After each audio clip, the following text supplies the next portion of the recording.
Hey y'all, my name is Briley Casanova and I'm a mental performance coach. I help athletes reach their full potential while working through mental challenges within their sport. For example, I help athletes learn how to perform better under pressure, whether that's learning how to see competition differently with mindset shifts or learning relaxation or energy management techniques. I also help with goal setting, leadership, maintaining focus, and overcoming fear. My goal is to help others find their inner confidence and self-trust, which hopefully leads to further success and joy in their sport. Let's get started with today's episode. All right, guys, so today, this is PEP Talk number 14, which means it's episode number 13. I can't believe we've already been through, over 10 of these episodes now. I think I said something on PEP Talk number 10 where I was just like kind of in disbelief, like how quickly I feel like this is gone and how many episodes I've put out, but I don't know. I can't believe I haven't really talked about, the way champions think yet. Like in the back of my head this whole time, I've always wondered, how do champions think? And I think that's like one of the biggest things I think I could ever talk about, based on, sports psychology as a whole. I think that's kind of like the biggest premise. Like everyone wants to learn how to become a champion in their own life, right? Or in their own world, whatever activity you do or whatever career you have.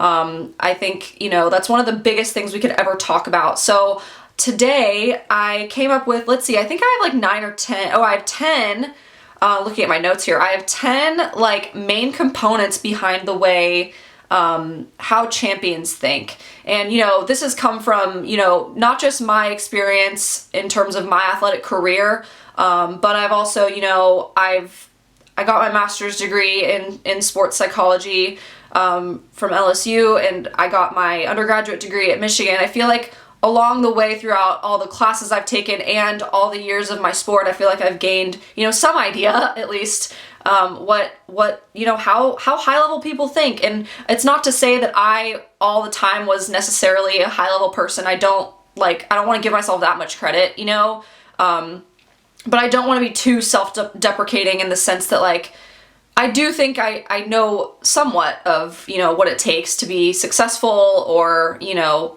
a higher level in some way. I think I'm here for a reason, and talking about this, I don't want it to come from a place of like, I know everything, because that's the last kind of message I would ever want to put out into the world. But I do think I've also learned from other great people, and I've heard lots of great feedback, great advice from other high level people. So this isn't all just about me and my experience, but just things I've read, things I've heard, and things that I've talked about with, professionals in the field. So I hope that kind of provides a little bit of context behind my mindset coming into this talk with you guys. And, I'm still learning, I guess is my point. I'm still learning, what high-level athletes and business professionals and just high-level people in general, how they think, what they do, what are their habits, what do they know that they've shared with other people, because I think that just helps everyone. We can all become better in some way. So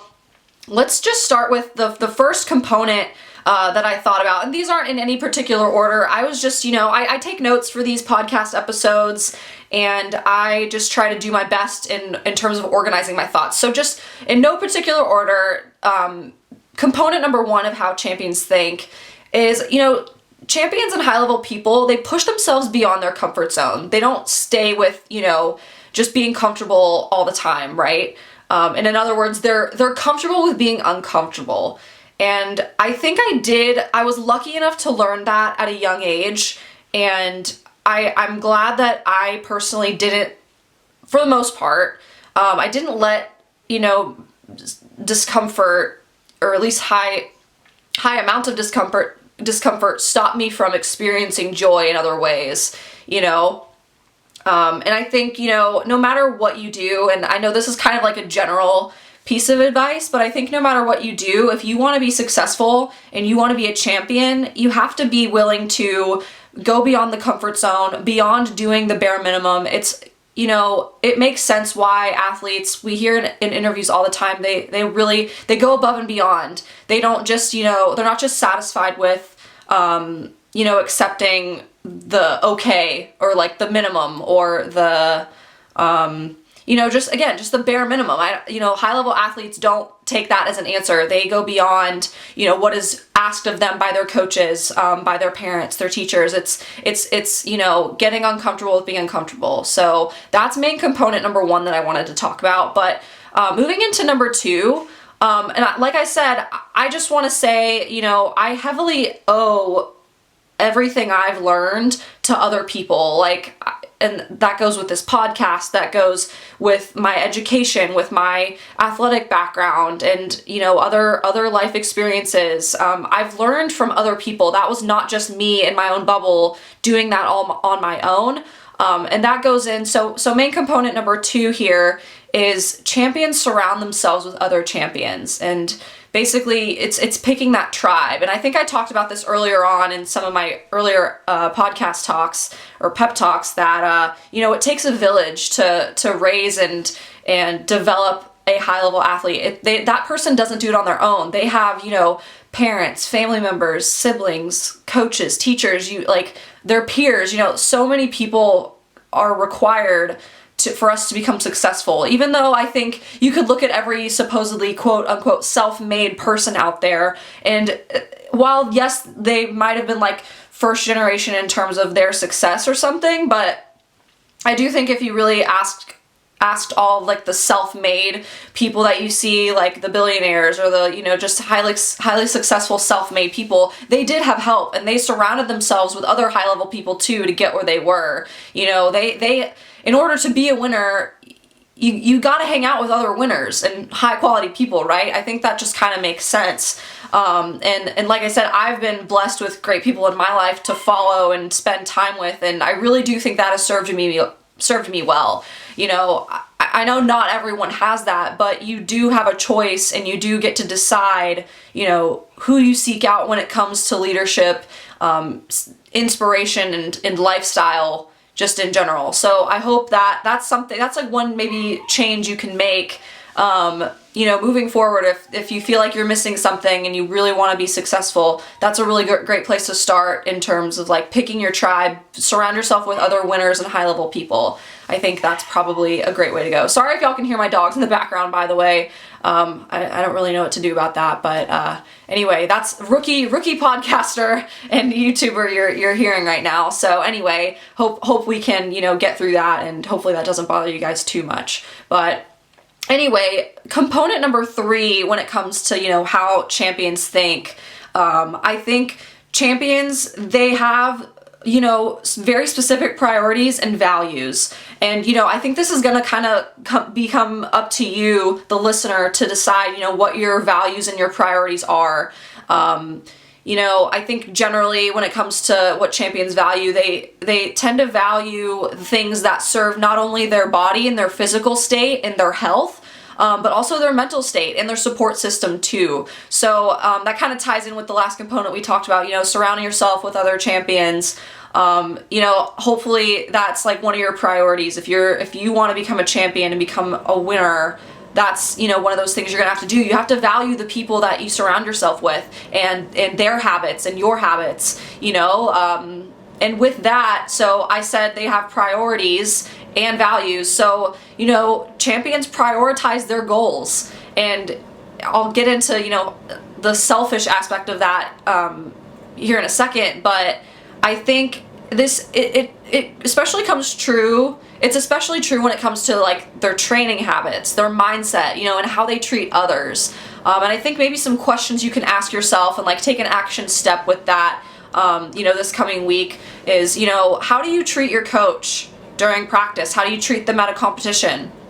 How do you treat your teammates, your friends, family, the people that are around you as is, whether they're supportive of you or not? How are you treating those people? I think, valuing how you treat other people and your relationships, that's, a priority that I think champions really take into consideration. While having values and priorities, it can be selfish. You don't have to act selfish or rude or disrespectful to the people that, even if you don't have, again, particularly supportive, a particularly supportive system around you, there's still a way to, act like a champion and like a leader, despite the level of support or, resources that others give you. So hopefully that becomes a priority and a value to you over time. You know, how you treat people, how you treat yourself too, especially, of course, how you treat your body and your mentality. But those are just some examples of questions maybe to think about moving forward. So again, number 3, that was champions have priorities and values. Okay, so number 4, this is kind of, you know, again, very general, but it's just so worth saying, and I feel like I've talked about this, you know, already on a couple other episodes, but I just don't think this is repeated enough, you know. So number 4 here, champions learn from mistakes and move forward from them, and that's something that I don't think I did a particularly good job of early on, you know, in my athletic career, and I still have trouble with that today. I think I tend to be very like hypercritical of myself, and it's hard for me honestly to take feedback sometimes, and I'm still working on that. I'm not perfect, but I do think I've improved now. But anyway, the champions in our world, I think, they don't let the mistakes have control over their future choices or actions. And champions have this way of taking away the kernel of truth from criticism, critique, mistakes, and using that to their advantage. Yeah, like I said, I really wish I did that more as an athlete. So, you know, I dwelled so heavily on the things that I did wrong, and I let my own mistakes steal my joy sometimes.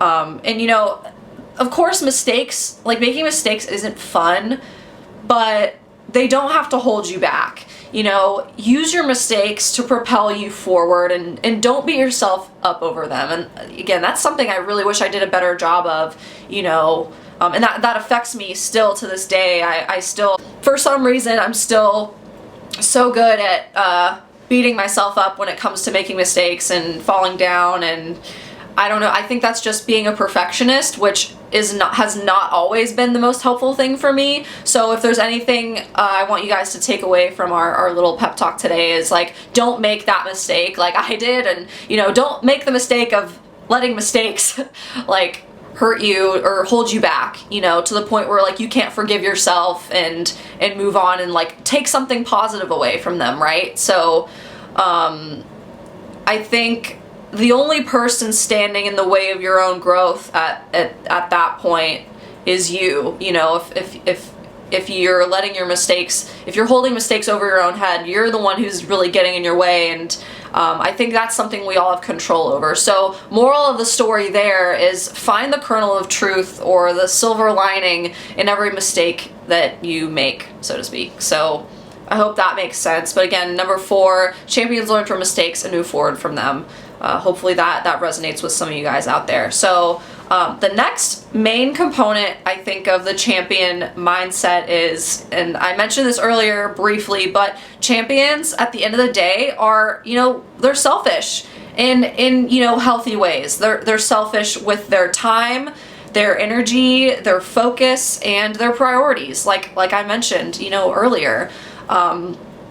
Champions choose where they use their energy and time, and their energy and time is really valuable to them. So like I said, those values, at the end of the day, it can be selfish sometimes, and hopefully if you want to be a champion, it's okay to be selfish. You are allowed to be selfish when it comes to building your own life, building your own career, your success, you know, in your future. You have complete control over it, and being selfish sometimes is gonna have to be the way to get there, you know. But I think there comes a time when, you know, obviously you guys listening, I think, know the difference between being selfish in a way that's positive and like helpful for you, and not taking, that doesn't mean taking away from anyone else and like taking advantage of other people, but it just means that you're in control of your actions, your choices, you know, your mindset, your decisions, and the habits that you have.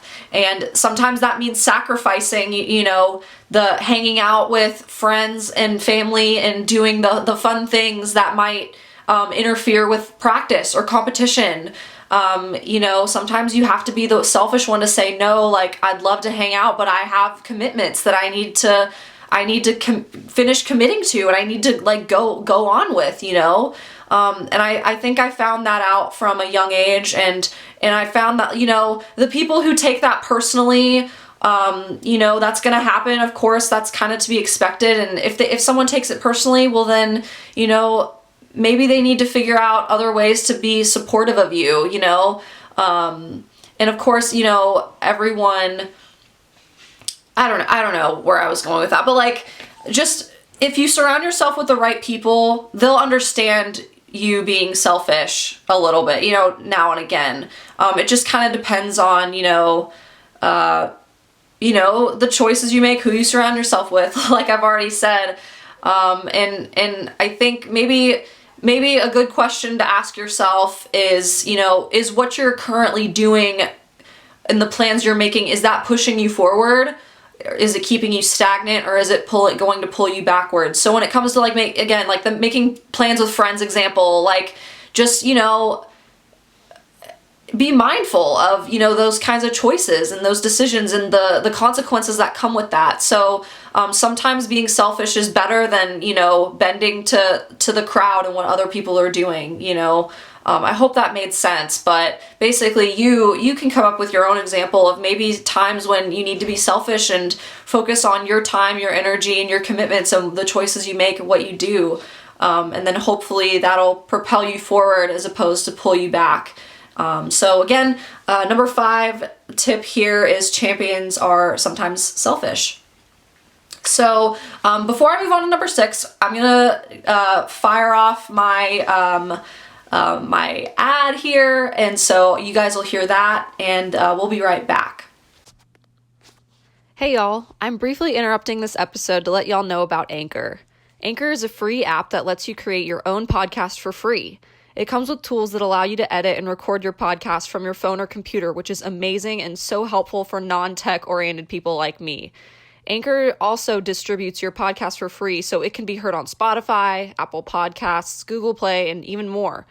You can monetize your podcast too with no minimum listenership. It's seriously everything you need to create a podcast all in one place, and that's why I love using Anchor. Please go download the Anchor app or go to anchor.fm to get started. Thank you to Anchor for making this podcast possible for me. Okay, so now that we're back from that ad, I really appreciate you guys listening to that. Number 6 idea that I have here, so champions have unshakable inner confidence. And I think, you know, that kind of goes without saying again, but I think where the championship confidence stems from is it's that internal self-belief. It's just believing in yourself. And really, as cheesy as it is, there's a reason why it's so important to have. You can't be a champion and not have confidence. It's a requirement, you know. I think, you know, champions, I've mentioned the word habits throughout this, you know, this discussion. And I think habits formed over time and overcoming failure over time, that's where that confidence comes from. It comes from, you know, the repetition. It's doing the reps, you know, both in and out of your practice, you know, whatever sport you're doing. It's on the field and off. Every habit, you know, it contributes directly to your confidence, whether they're good habits or not good habits. So I think with that, overcoming failure again and again, that's a confidence builder too. I talk a lot about, you know, focusing on our strengths and what you're already good at, a lot with my athletes. I talk about that a lot, but I think maybe what we athletes and, you know, business professionals don't think about, it's also looking back and looking at all the failures you've overcome and all the weaknesses you've learned from, right? Those are great sources of confidence too. And I think the only time to look backwards is to look at what you've overcome and where you've improved and what you've learned, and not looking at like the negative aspect of where you've gone wrong. You know, it's learning from those things. So like I said earlier, when it comes to, you know, learning from mistakes, that's, I think, where your confidence will blossom from that as well. So hopefully, finding your own inner confidence and, you know, in your own way, and I can talk about that in other podcast episodes coming up too, but you gotta have unshakable inner confidence to be a champion. So that's number 6. All right, so let's move on to number 7 here. Champions focus more on the process and less about the outcome. I think I've mentioned that in other podcast episodes too, but again, it's just one of it's those mindset shifts that real true champions and winners have, I think. It's that process orientation instead of outcome orientation. It's the day by day and taking each day as it comes and not rushing the process, where I think many champions, that's how they get there. It's not just focusing on the one competition you want to win. It's about showing up every single day in practice and working really hard and really smart and following the steps along the path to get to the end. It's really, sports, I think, are about the journey and not necessarily the destination. And I think if you ask any high level athlete that same question, I would think that they would agree too. And I think there's a reason why there are certain athletes out there that have gone to the Olympics several times instead of quitting after the first one that they did. It's that sometimes, and depending on the sport, of course, there's other, this is just me speaking generally. There's a reason why high level athletes, and they're champions multiple times over. It's not just like there's this one defining moment where they're a champion and then it's all over after that. It's like, it's the constant chase for that. It's the chase, it's the journey, the process. It's not just the one medal. Cause I'm sure it's, I guess, thinking about it as in a child mindset. So imagine if you were a kid and, you played, the your national championship version of a soccer game, but for 10-year-olds. And then at that point, technically, yeah, okay, you win that game, you're considered a champion, but,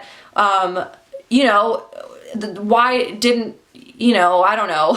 I'm trying to think of how to phrase it properly, but there's a reason why you don't quit after that. Once you win one thing, you want more, right? It's that constant search for more. I think really that's, at the end of the day, the championship mindset, what it's all about.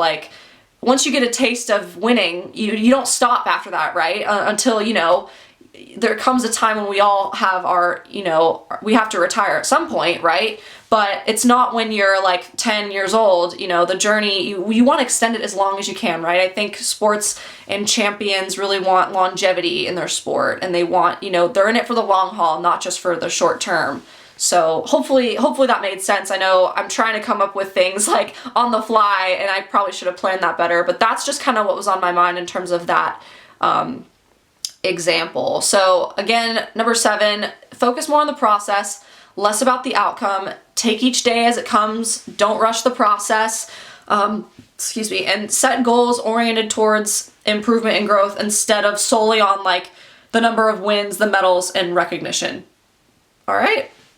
So tip number 8, thank you guys for hanging with me through this. Just a couple more thoughts here, and then I'll let you guys go. So number 8, champions, in my opinion, I think are more optimists and less of a perfectionist. Because, I don't know, looking back, I realized how much I think the perfectionist mindset actually really hurt me. Being in a sport like gymnastics, I think, of course, it just goes without saying everyone's kind of a perfectionist, right? I mean, everyone's searching for the perfect 10. That's the ultimate goal, right? No matter how far in terms of levels you go, every day you work for the perfect 10. That's just the nature of it, and now, of course, the scoring system is different, but in terms of execution, everyone wants the perfect 10. Anyway, I think the champions in the world, they find the kernel of truth in every criticism, and that's what I mean by being an optimist. I think it's, knowing how to distinguish from the things and tips that help them and the things that hurt them, because there's always going to be a whole bunch of voices in your head from other people, whether they're in it to support you or to tear you down. The real champions, I think, know how to distinguish the helpful and the hurtful advice. It's really, they decide who they listen to and what information to filter out and keep close to their heart. So I think looking for taking the good stuff and leaving the rest, I think, when it comes to surrounding yourself with leadership and your support system, that's where I think, so that's where I think being when I say being an optimist and less of a perfectionist, that's what I mean. It's like taking the good stuff you hear and leaving the rest. All right, so again, hopefully that makes sense. I just kind of wanted to go over that quickly. But moving into tip number 9, and this, I've really seen this throughout, the past couple weeks, months, with the virus going on in our world right now. I've seen so much creativity, and that's why tip number 9 that I have for you guys today is champions find creative ways to become successful. Champions follow their own path towards success and don't compare themselves to others. And like I said, I've seen that just so much more and more over the past couple months with, COVID going around. I've seen athletes, get equipment for their homes. They're training just as hard at home as they were in the gym. It's getting creative with equipment, with resources, with mental skills training.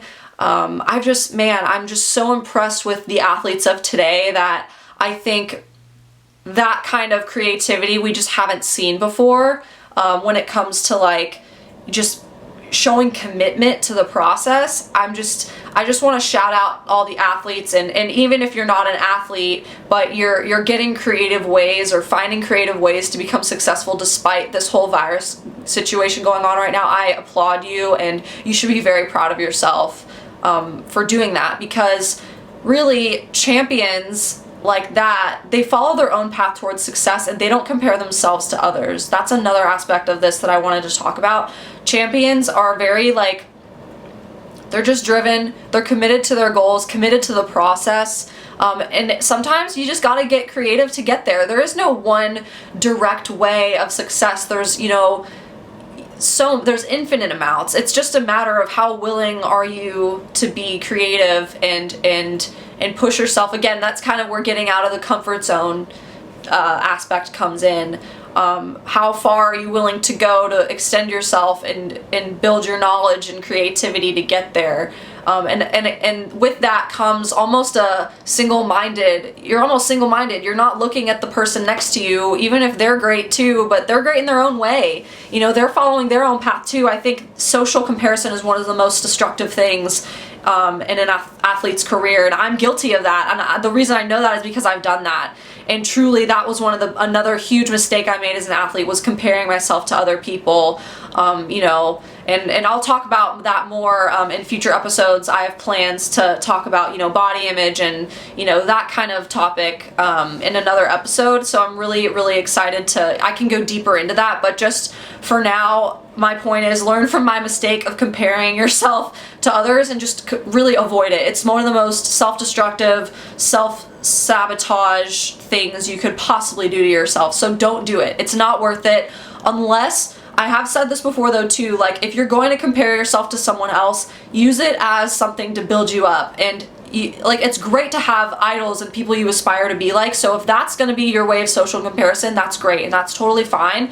But if you're finding that it's not helping you and it's bringing you down and it's making you become super negative and not be in the right mindset, avoid it, because I don't know, I just think that that's one of the worst things you can do. So again, champions find creative ways to become successful. That's number 9 that I have for you guys. And now finally, tip number 10. Thank you guys for sticking with me to the end. If you're still listening, I really appreciate it. I'm having a great time talking to you guys. So anyway, tip number 10, and this was inspired by Justin Sua. I believe I've talked about this before in a previous episode, but I can't quite remember. I feel like I've shared this with so many other athletes and clients and people that I just find so much value in this mindset, and it has kind of changed my life, especially recently.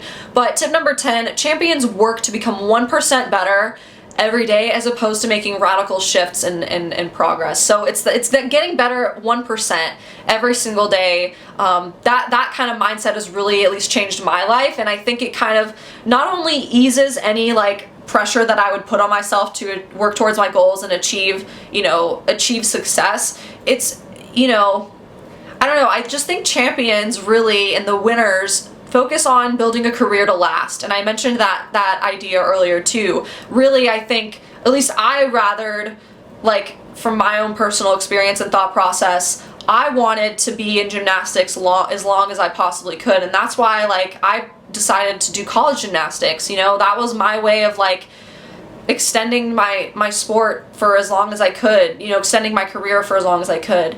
And I think to do that, focusing on each moment, taking one day at a time, and working to win 1% more every day, like day by day, instead of rushing the process, really, at least it helped me in my mindset. So hopefully that helps one of you out there. And again, that translates to no matter what you're doing, whether you're an athlete or you're, a student, or you're in business and you're professionally working, no matter what you do, I think, just try to become better 1% every day. Push yourself just 1% harder.